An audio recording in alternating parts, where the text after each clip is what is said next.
about it, and I thought maybe it's my fault she's a gay.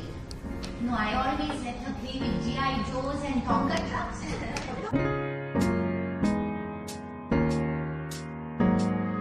Hi, we're here with the multi-talented Sri Lankan Tamil-American artist Dilo to find out what his time in Sri Lanka has been and what he's doing here. Hi Dilo. Hi. Hello. I'm so happy to be here. So tell us, what are you doing in Sri Lanka right now? The story of resilience is something that I'm deeply interested and kind of, I'm curious about. Like, I know that in my communities there are people who do everything they can to tell the world that they belong, because the rest of the world is telling them that they don't, they shouldn't exist. Yeah.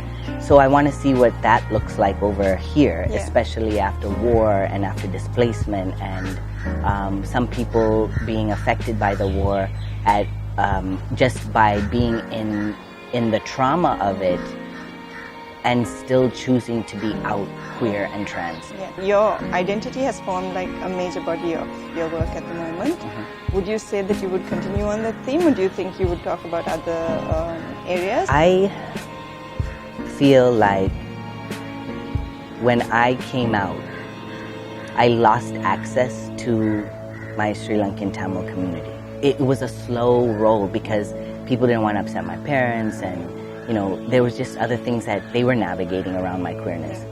I started off writing, doing poetry and spoken word on a range of topics in my 20s, and a lot of it was around Sri Lanka, Tamilness, Tamil-Americanness in relation to what was happening here. Once my queerness was kind of like, there's no way I'm going to apologize for this, the work started really being about what I was struggling with. Now, I feel like I'm returning back to talking about the things that I want to talk about.